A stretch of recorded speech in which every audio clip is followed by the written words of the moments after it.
Бүгінгі жұмыс күнім жаңағы демалысқа байланысты болған екен.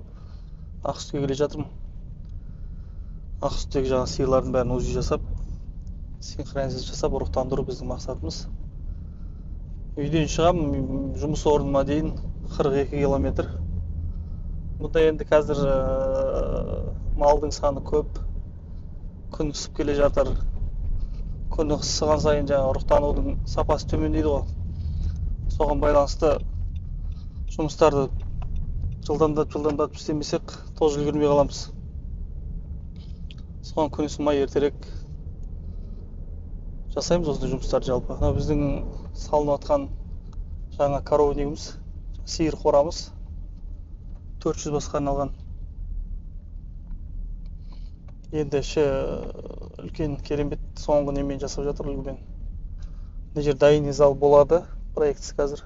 Мына беттен тағы бір үлкен коровник түседі. Мына жер жалпы 800 басқа арналған жеке. Өз алдына бір сауын не жасаймыз ғой бұл жерде.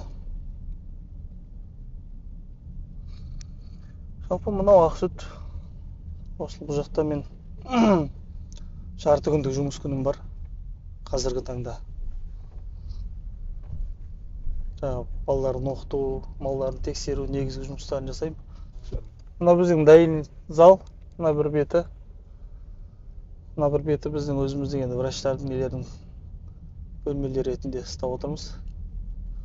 Мына екі башнямыз жаздың кезінде тоқтаусыз жұмыс істейді, өйткені суға деген потребность жоғары көтеріледі. Әр сиырдың ішетін суы, жаңағы қолданатын суымыз өскен сайын біздің немізде суға деген сұранысымыз күшейеді күн ысыған сайын.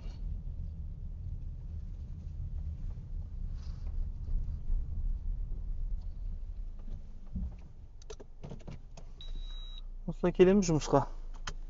Біздің туатын сиырларымыз. Сиырлар құнажындар мына жерге.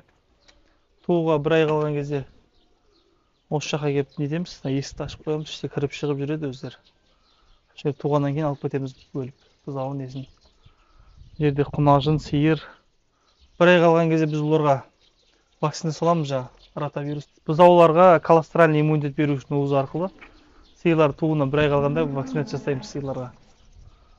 Сол арқылы иммунитет пикқа жинаған кезде 21 күннен кейін сиырлар туады, туғаннан кейін уыз арқылы бұзауға колостеральный иммунитет береміз. Сол үшін бұларды вакцинация жасап, осы группаға алып келіп бөлек ұстаймыз, демалдырамыз.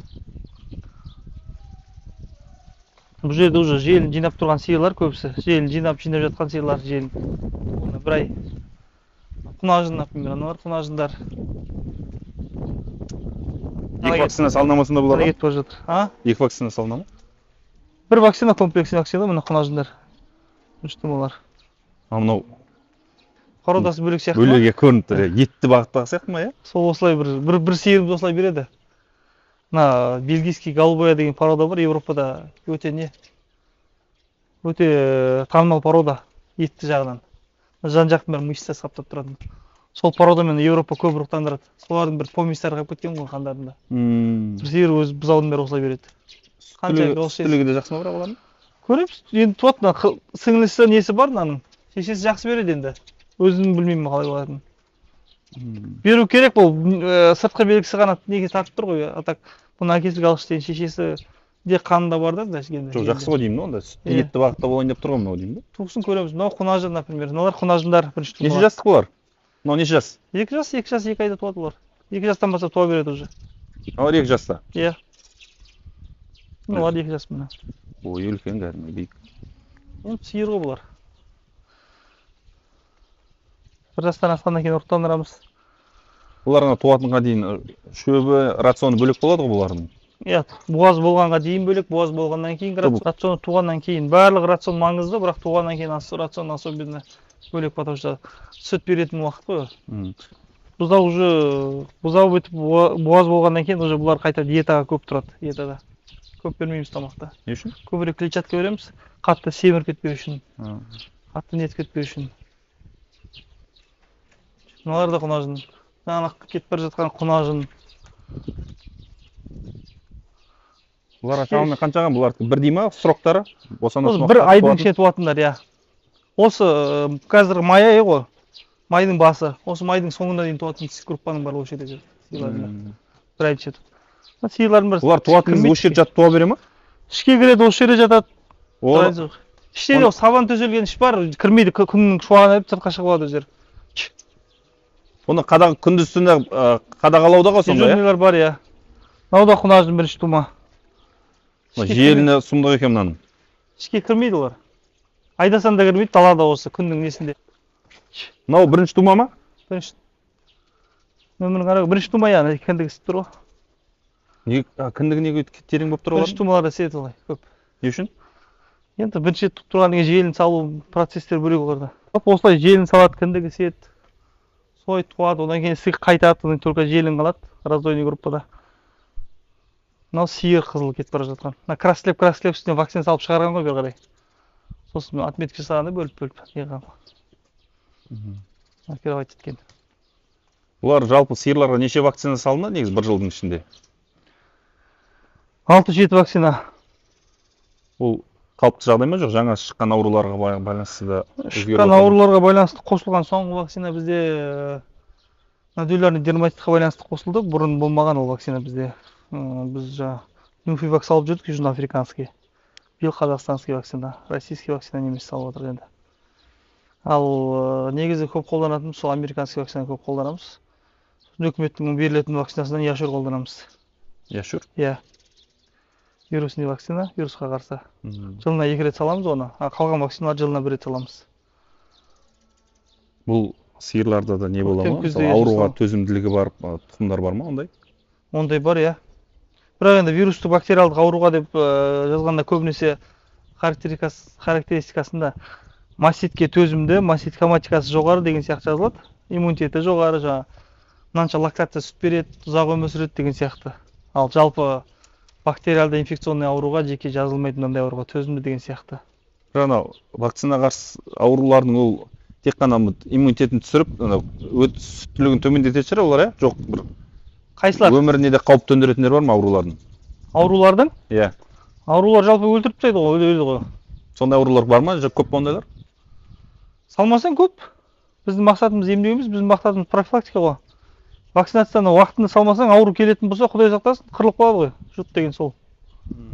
Сол үшін соған жеткізбей, дер кезінде уақытысымен вакцина салып тұрамыз, ауру келсін, келмесін қарамаймыз. Эпизотологияға байланысты осы жергілікті. Ондай ауруларды 2 рет саламыз, ондай вакциналарды. Осы елді мекенде көп тараған аурулар бар ғой. Топырақтан ол вакциналар 2 рет салынады жылына.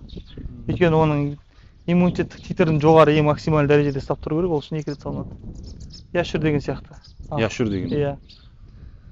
Қалған ауруларды жылына 1 рет саламыз. Шетелдің вакцинасы 13 айға дейін ұстайды, жақсы. 1 жылдан аса. 1 жылдан аса, иә. Яшурды көктем күзде саламыз. Ол яшур деген неге қарсы, не нәрсеге қарсы? Қандай ауруға? Вирустық ауру. Ауыздары ойылып, тұяқтардың арасы ойылып кетеді. Көбік ағып ауыздан. Иә. Аусул дейді ғой, иә? Аусул қазақшасы, иә. Сосын екі тұяғының арасы бір күлдіреп кететіні бар еді ғой? Иә, сол ғой, сол вирустық ауру сол. Сосын пастереллез, қарасан, лептоспироз. Оларға салып тұрамыз жылда 1 рет. Бруцеллез, РВ51. Бруцеллезді енді өкімет тарапынан қолдау көрсетілмейді оны салғанға.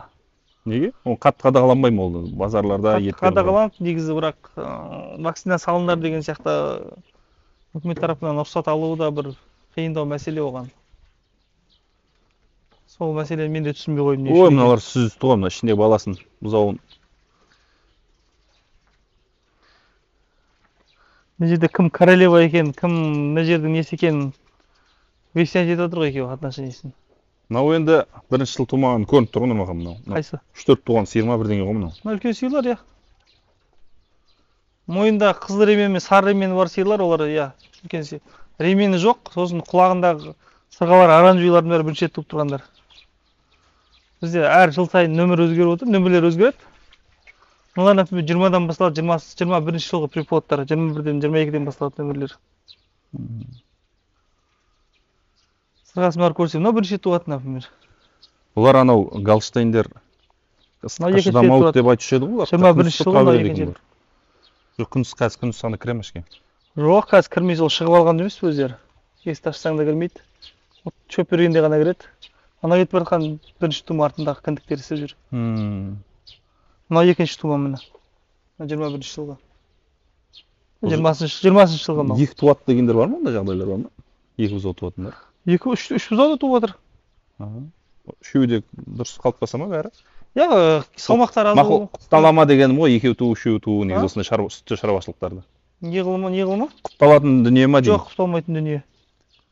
Маңыз жақсылыққа не емес ол. Бұзау әлсіз болады. Шек болады, ұзақ өседі, сүт бермей қалуы мүмкін.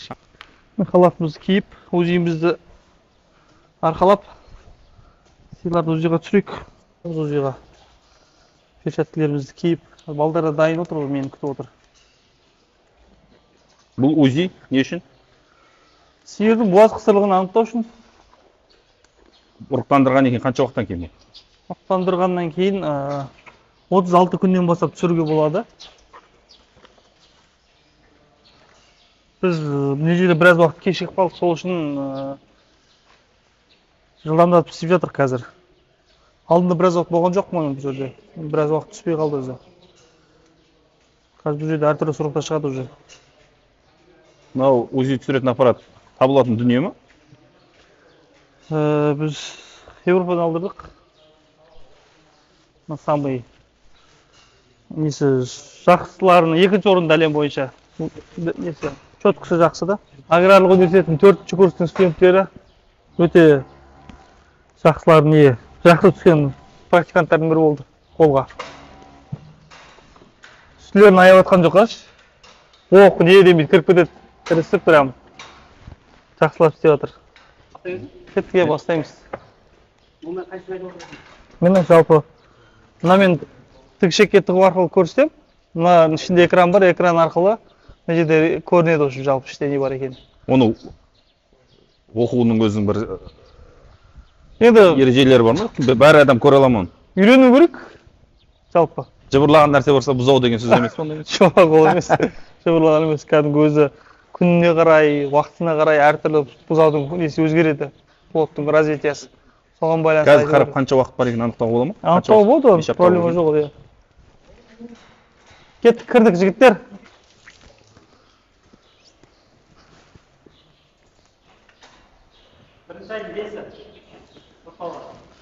Бірінші айдың 5-і бүгін?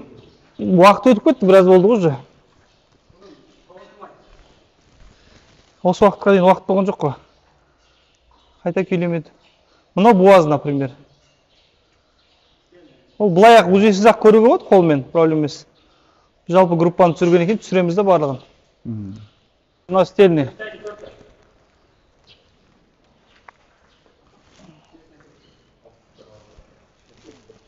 Буаз.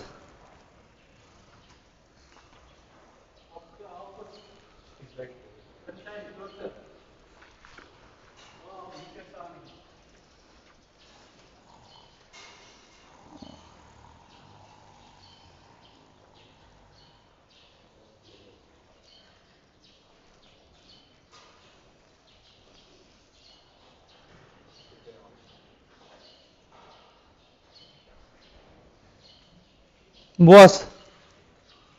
Ұзақ көрінді ма бұл? Жоқ, жатыр төмен түсіп кетті, табу қиын болды.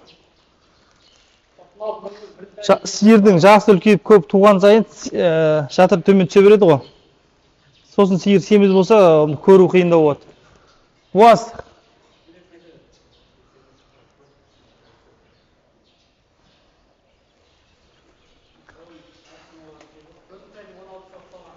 Төртінші айдың 16 соқтаған. Bir ay болған жоқ қой әлі? Bir ay болған жоқ әлі. Түспейді ол.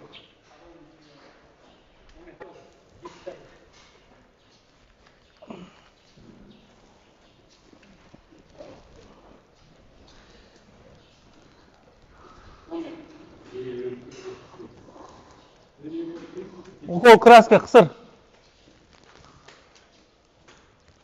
Ұстамап ма? Иә. Жоқ әлі күйлемепті дәлі ол. О, түсіндім я. 152-78. Үшінші айдың 29-ы.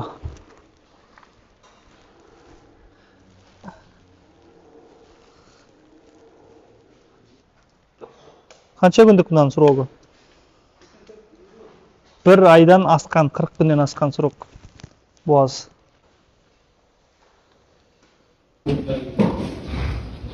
Буазда мынау жатыр, біз томалақ қылып тұрған су жинап тұрған. Қазір плоттың өзін тауып берейін. Мынау бұрышта тұрған плот сол, бір көрініп білмейді, тұрғанға сол плот. Эмбрион ғой жалпы. Кіндік көп дамып жатқан эмбрион. Кіндік байлаған. Жалпы осы жұмыс. Бүкіл группаны түсіру, күйлемеген сиыр, ұстамаған сиырлар болса, уколын салып, синхронизация қаламыз оларды. Укол арқылы күйлетіп, қайта ұрықтандырамыз сиырларды. Оғаннан кейін қайта УЗИға түсіріп, стенлисті определять еткеннен кейін оларды 7 ай бұзауына 7 ай болған кезде қайта тексеріп, оларды қайта сүттен шығарамыз. Сол процесс жалғаса береді айналып. Ол 2 ай демалады, 2 айдың 40 күнін общий группада, 1 ай қалған кезде, 20 күн қалған кезде роддомға шығады уже, 1 ай 20 күн қалғанда. Роддомда орын болса 1 ай қалғанда шығады, орын болмаса 20-21 күн қалғанда шығады. Роддомда туып қайта ана группаға түседі, раздойный группадан ұрықтандыратын группаға түседі, ұрықтандырып, осы процесс былай ауысып жүре береді ғой, айналып, тоқтамайды. Құрметті көрермендер, міне біздің алдымызда 2 айлық бұзауларымыз, төлдеріміз. Биылғы 2023 жылғы март айында туылған бұзаулар ғой, былайша төлдер. Бұл жерде ең маңыздысы не? Ең маңыздысы бізде туылғаннан кейінгі 3 айға дейінгі уақыт ең маңыздысы. Соның бір несімен бөліскіміз келіп тұр. Бұлардың өсуі, келешек көп жерлерде байқайсың. Сәкенін жауып жіберді, Сәкен. Есік ашып кетті анан. Или аналарға айт өздері жауады. Көп жерлерде көретініміз жаңағы жақсы порода сиырлары бар, бұзауларын өсіреді, жақсы сиыр болмайды. Ойлайды, мынау дұрыс өспейді, болмаса жаңағы гені дұрыс емес дейді. Бірақ оның өсу уақытысын әр кезеңнің өз маңыздылығы бар. Соның біреуі туылғаннан бастап 3 айға дейінгі уақыт. 3 айдан 6 айға дейін, 6 айдан 1 жасқа дейінгі уақыттар. Соның бірі бұзау туылғаннан кейінгі 3 айға дейінгі уақыт, және оның вакцинациясы, осы уақыттағы негізі күнделікті жинайтын салмағы, жаңағы ауруға төзімділігі. Бұзау туылған кезде стерильный туылады, ешқандай иммунитет жоқ бұларда. Біз 3 айдан кейін бұларды основной корма немесе грубый корма деп айтамыз, соған көшірген уақытта сүттен шығарып. Бұлар ешқандай стресс алмау керек. Ары қарай вес жинай беру керек. Көп шаруалардың қателігі, бұларды 3 ай бойында сүт береді, сүт берген жақсы, бірақ основной кормаға үйретпейді. Основной корма деген міне. Основной корма дейміз, немесе грубый корма дейміз. Майдаланған жоңышқа, шөп және жем. Майдаланған шөп, жем және су. Не үшін маңызды бұл? Бұзаудың туылған кезде ешқандай иммунитеті жоқ, асқазанның бүрі, тегіс асқазаннан. Бұл мынандай корм жеп үйренбеген бұзау, оны қорытпайды организмі. Соны біз 3 айдың уақыт ішінде қалыптастырып үлгеруіміз керек. Және 3 ай уақытта қанша салмақты жақсы жинаған сайын келешек өсімі ары қарай асады. Егер көп жер кісілерде жаңағыдай 1 ай, 1,5 ай сүт береді, немесе сүттің дозасын азайтып тастайды, өсуі бастапқы 3 айда тежеледі. Содан кейін жалпы өсу процесі тежеледі жалпы ары қарай. Одан кейін қалпына келтіре алмайсың. Қалпына келтіру қиын жалпы. Әр уақыттың маңыздылығы. Бізде 3 айда бұлар 150 килограммен сүттен шығарамыз 3 ай уақытында. 3 ай болғанда бұлар 150 килограмм жинап, сүттен шығару керек. Және күнде 1-1,5 килограмм жемге дейін жей алу керек 3 айдың уақытында. Көп жерде бұны бермейді. Тек сүт береді, 3 айдан кейін 3 айдан сүттен шығарады да жем береді, асқазан үйренбеген, бір қалыптаспаған, құр сүт ішкен. Астамнан грубый кормаға. Сосын стресс алады, 6 айға дейін өспейді бұзау. Бұл қазір ішіп тұрған группа мынау. Сүттің үстіне қосымша жем жеп жатыр, шөп жеп жатыр, су ішіп жатыр. Ол күнделікті салмағы тез өсіп жатыр. Былайша айтқан кезде бұзаудың. Және негізгі қоректік заты ол өмір бойына сүт ішпейді олар. Соған асқазан үйреніп жатыр жалпы. Сосын бір айта кетерлік мәселе, мына ұрғашы бұзауларда, келешек сиырларда 3 айға дейінгі уақытта молочный железасының келешекте қаншалықты сүт бергіштігі осы уақытта да қалыптасады, маңызды. Сол үшін 3 айға дейінгі уақытта өте мықты қарау керек, қатты қарау керек, маңызды. Одан кейін основной карма немесе грубый карма, негізгі шөп, жем шөп, ол тоқтатпай беріле береді, ол ары қарай вес жинап кете береді. Иммунитеті қалыптастыру, ауруға төзімділігін қалыптастыру барлығы осы уақытта жасалады, 3 айға дейінгі уақытта. Вакцинаның барлығы 1 жылға дейінгі салынатын вакциналарды 3 айдың арасында салып тастаймыз уже. Туылғаннан бастап салып, вакцинаның иммунитет жалпы бізде эпизотология бойынша қандай аурулар бар, қандай аурулар кездеседі, соның барлығына иммунитет жинатқызып үлгереміз 3 айдың уақыт ішінде.